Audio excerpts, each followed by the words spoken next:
Thank you, guys. Good choice of songs.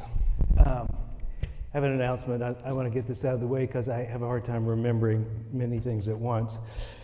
We have a homecoming next week. Next week is, we celebrate the founding of this church about 35 years ago. So on this third Sunday in October, we do this every year. We hope you'll come.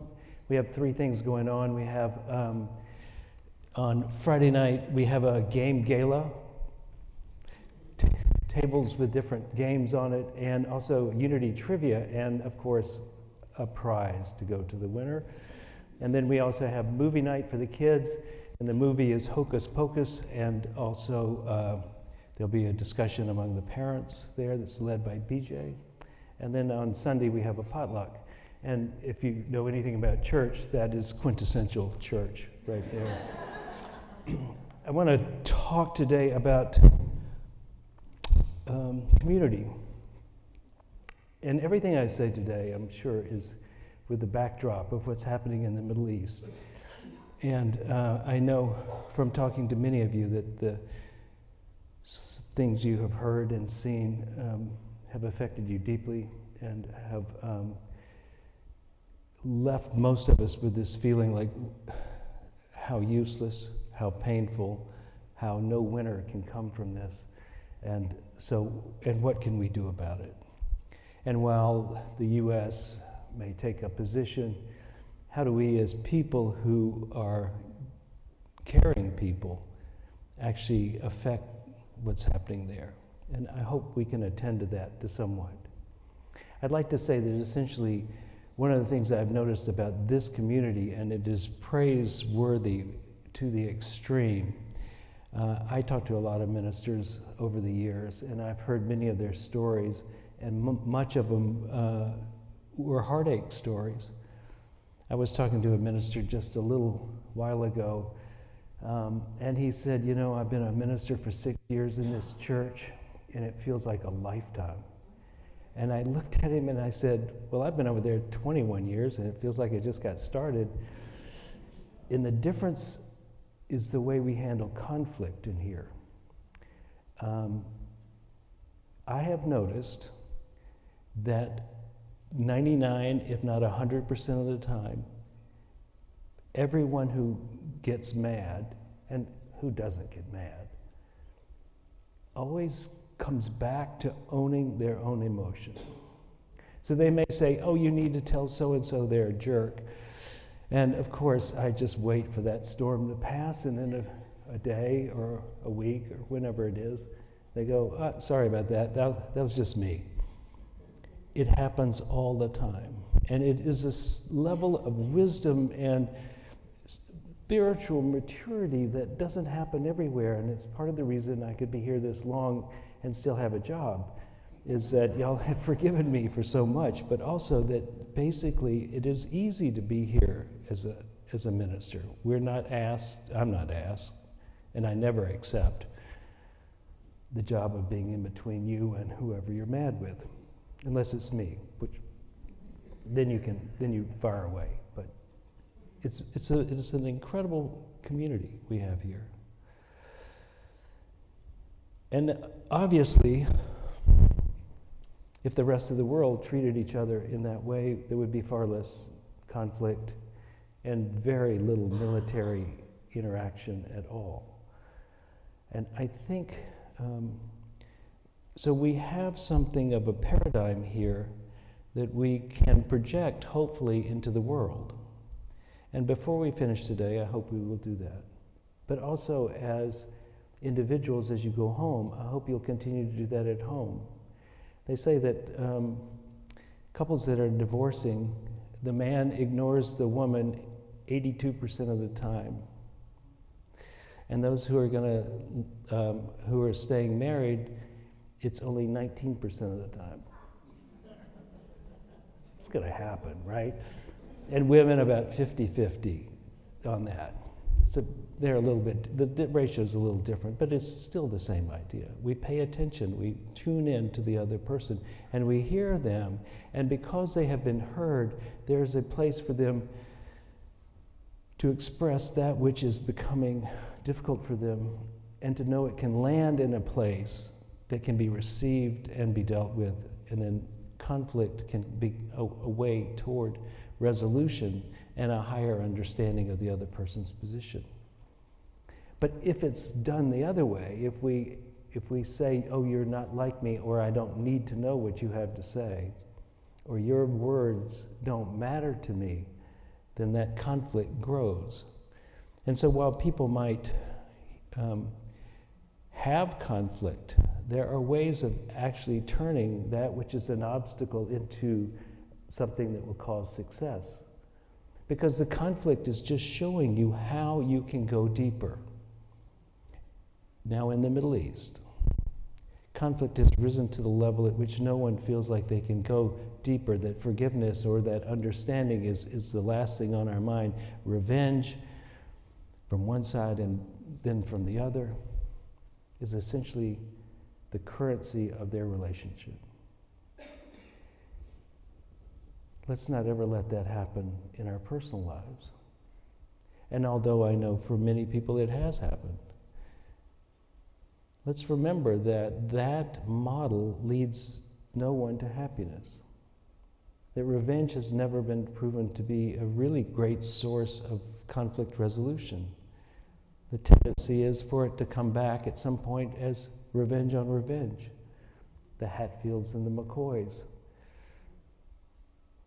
Our hope is that we will look at each other in such a way that we penetrate the mask of difference toward the core of oneness, and that we can look into someone's eyes and see the Christ presence within them.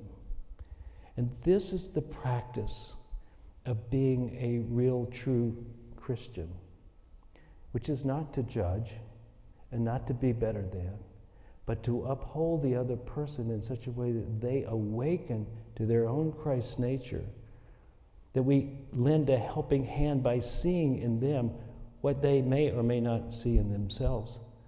And we talked about this last week, that if you continue to look into the eyes of the other person and look for the Christ, there's more likely chance you will see it in them, but it's also a bigger chance they will see it in themselves. And the third thing that was more likely to happen is you'll recognize it in yourself. So if Jesus comes to be the great example, and not so much the great exception, if he comes to show us what this possibility is, or maybe we could say he didn't come so much to do that, but he awoke to the possibility of this. That he, instead of being like sent from on high, like some messenger from heaven, perhaps he was just like one of us, took the bus like one of us, until over time he became so clear that when he looks at another, he is looking into the face of God also, that he could say the words about himself, I am the Father, and you are me, and you and I, we're one. And if he did that to the people of Palestine, and tells a story about one area of Palestine who hated the other side, with the Samaritan woman, wouldn't he be wise enough to know in this day and age that the same rules apply? The real brother and sister is not who you were born with. It is not the country you were born with, but whether you treat each other as human beings, and deeper than that, as yourself. And this, I think, is how we build a better world. We build a better world by seeing the other as the one presence. And quite often it is difficult. Right? Even that person you sleep with on a nightly basis, sometimes it's quite hard to remember, right? But that is the practice, that you intend,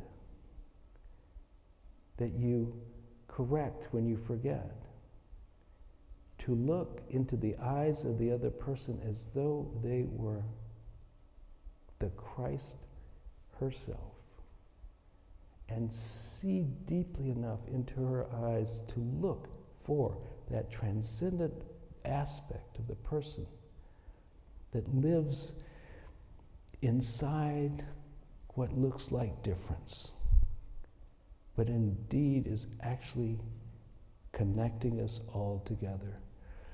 I'm going to read to you a little bit of other people's thoughts on this. So there were Warren Robinson Austin, an American politician and diplomat serving both in the U.S. Senate and the United Nations as U.S. ambassador. During a debate, Austin was asked how he would approach the conflict in the Middle East, specifically between the Jew and the Arab nations. And he said, it's simple. Sit them down and have them settle their differences like good Christians.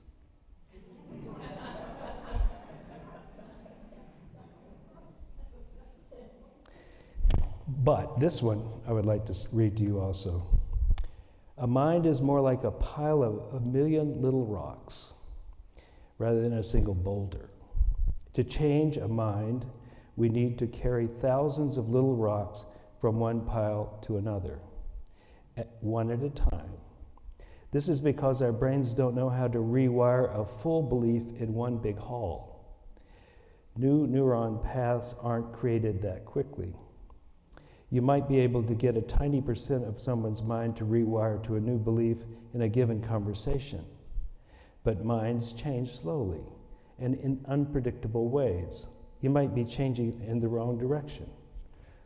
So consider that really it is the long-term relationship that allows people to change, to see someone else differently, to be able to perceive the world from different eyes.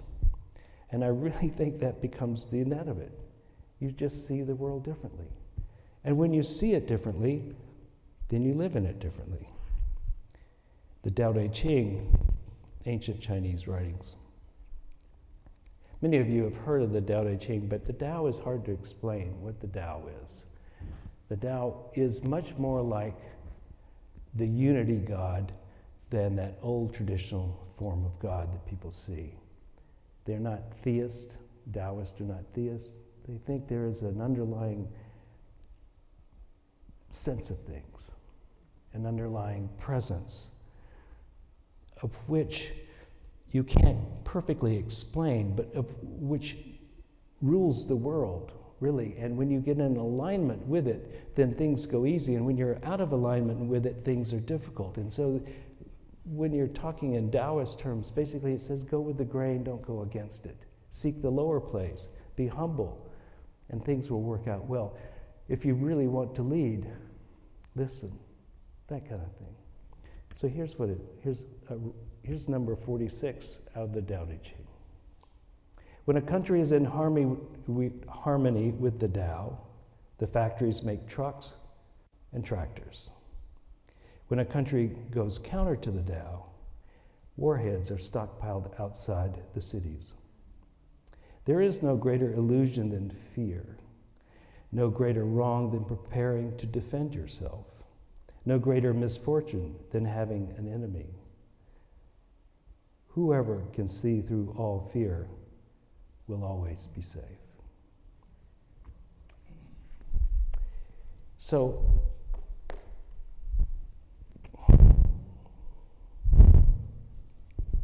it's me snorting.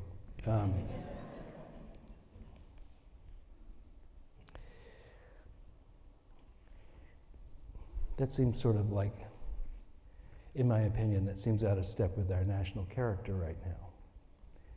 You know, we push against the grain, we wish to be strong, and we have a great deal of desire to defeat the enemy. And the enemy can be within. And the enemy inside the United States is really this, the real true enemy is not the other.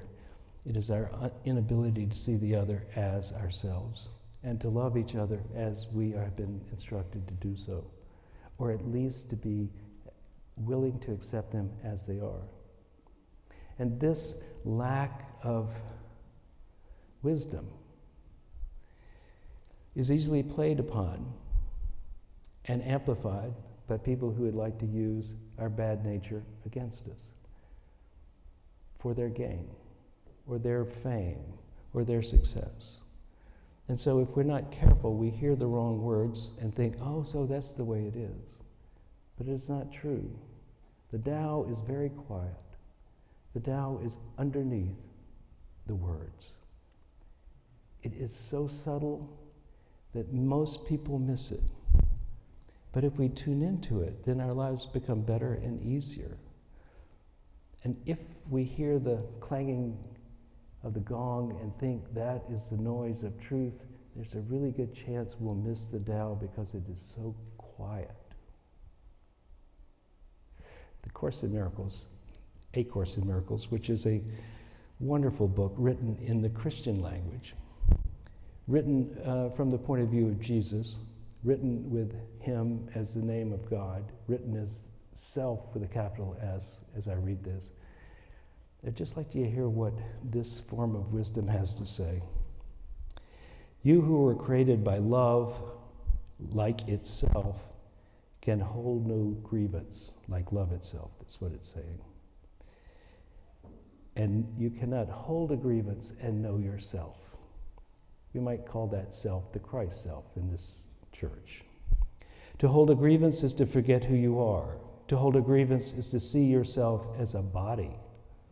To hold a grievance is to let your ego rule your mind and condemn the body to death. Perhaps you do not yet fully realize just what holding a grievance does to your mind. It seems to split you off from your source and make you unlike Him. It makes you believe that He is like what you think you have become, for no one can conceive of his Creator as unlike himself. Shut off from the Christ self, which remains aware of its likeness to its Creator, your self seems to sleep, while the part of your mind that weaves illusions in sleep appears to be awake. Can all this arise from holding grievances? Oh yes, for he who holds grievances denies he was created by love, and his Creator has become fearful to him in his dream of hate. Who can dream of hatred and not fear God?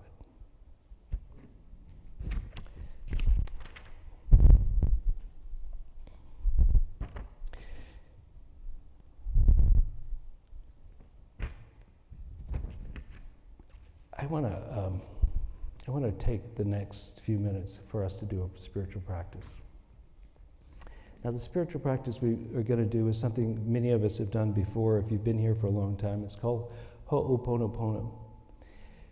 Ho'oponopono comes from this category of philosophy, which says essentially there is only one of us here. There's only oneness with the appearance of difference.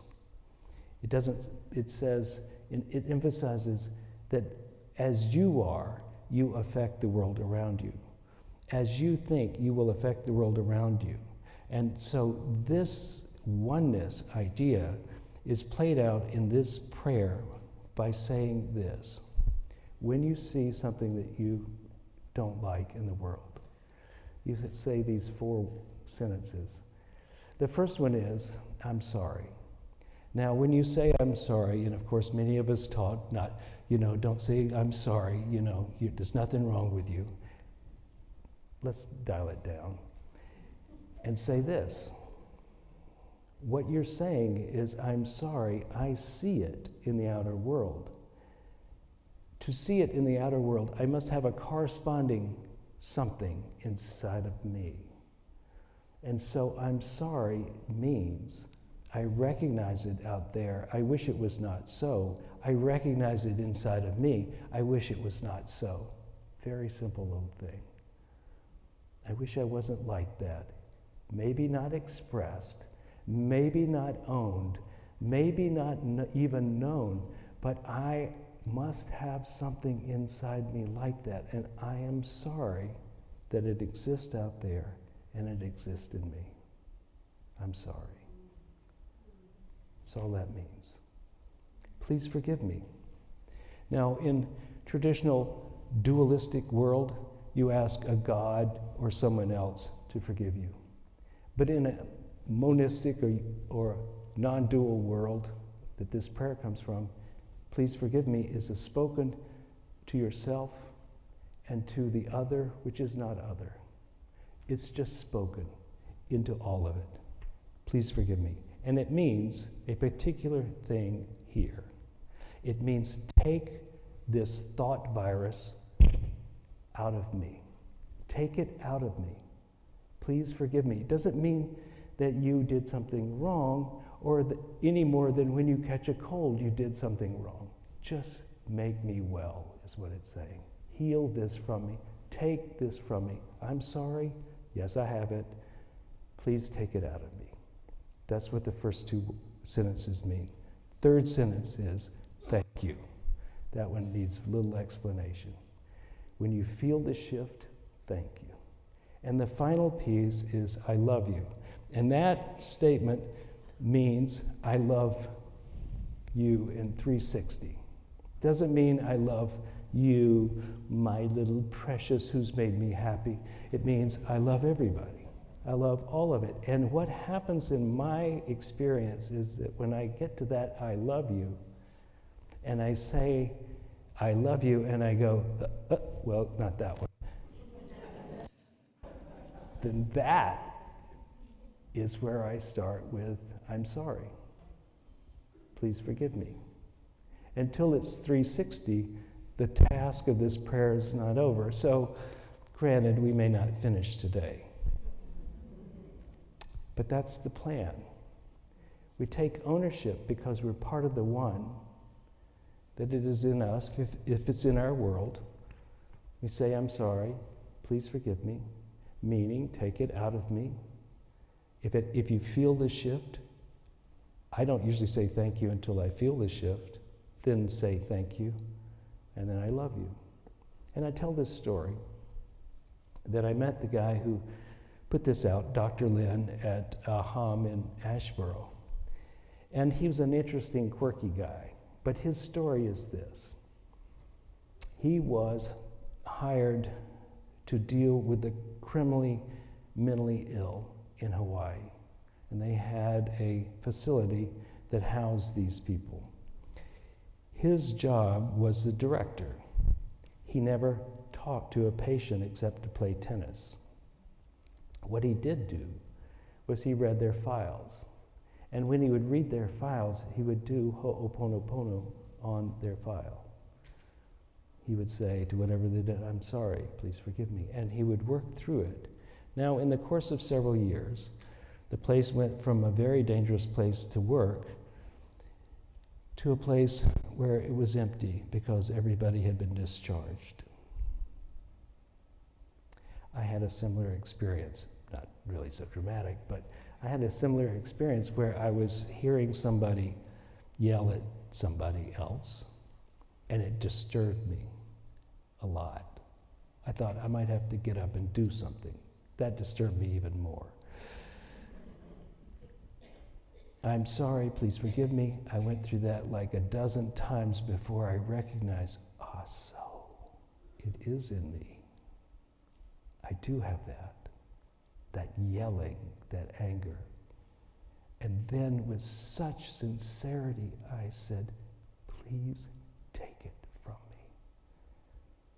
And with that, it was gone. And he shut up. He didn't say it ever again.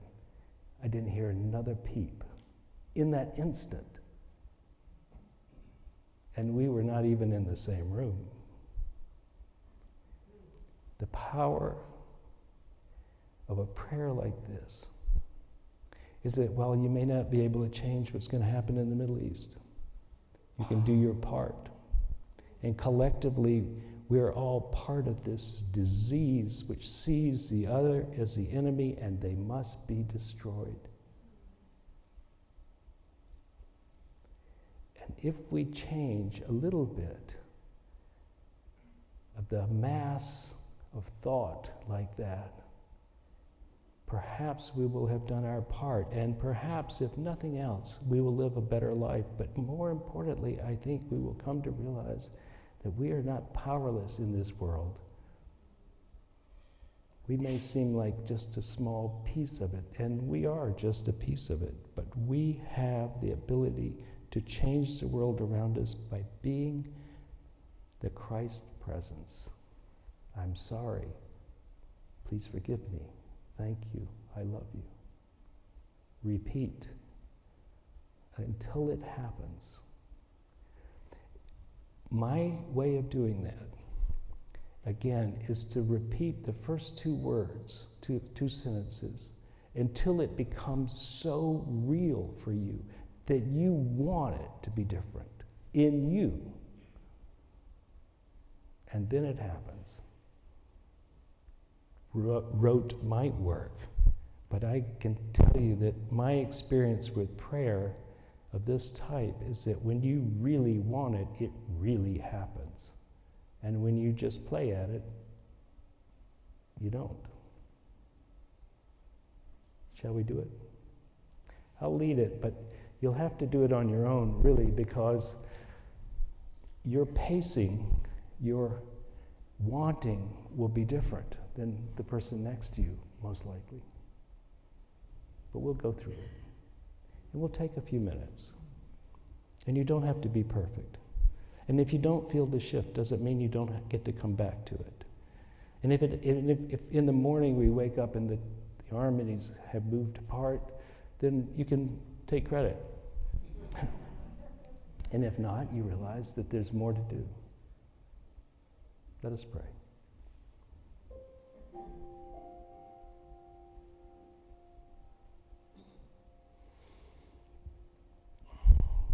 Perhaps you can just bring the most easily seen aspect of this to your mind.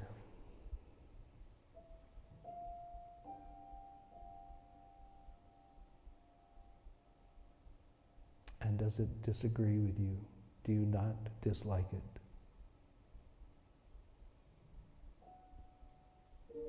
So now let's go deeper and ask and pray and intend. I'm sorry. Let us look upon it and know you are sorry. I'm sorry.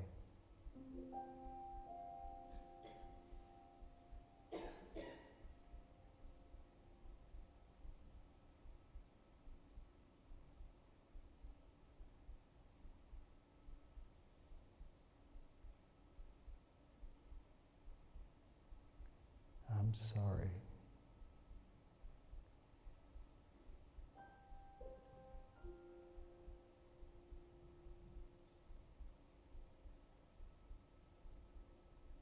I'm sorry, I see this in myself as well.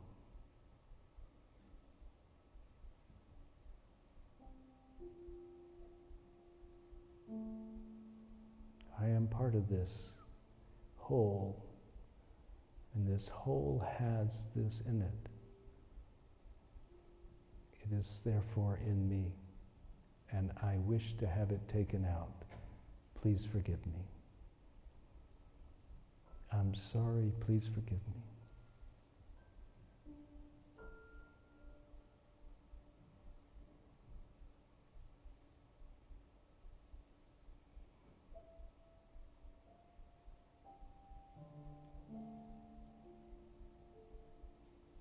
I'm sorry, please forgive me.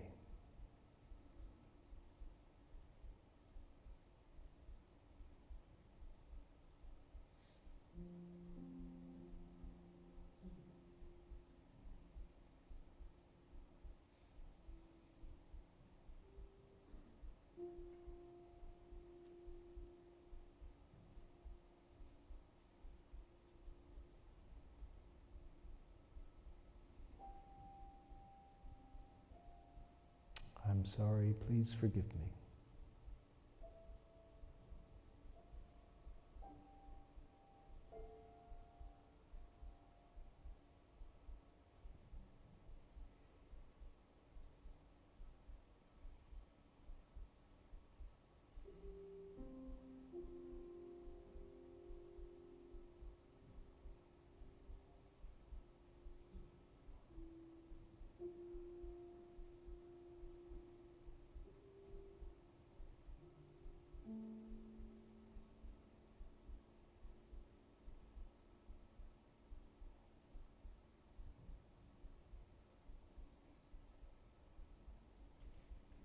I see it. I'm sorry. Please forgive me.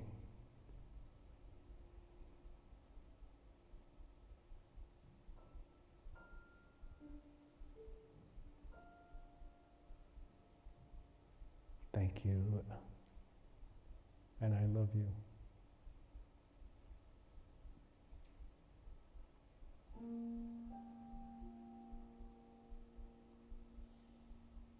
I'm sorry, please forgive me. Thank you, and I love you.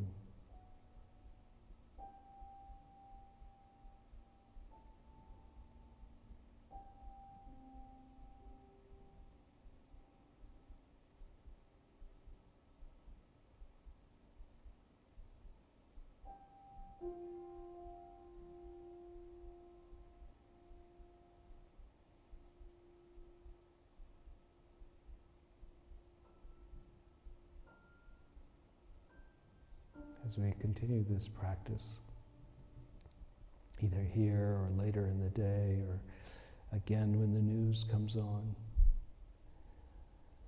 let us remember that we're all in this together.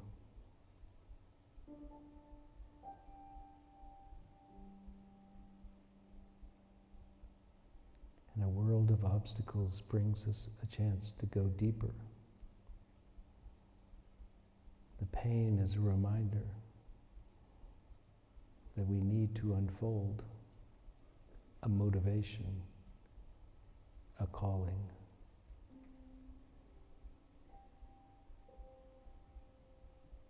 So let us be willing to be changed. And so it is. Amen.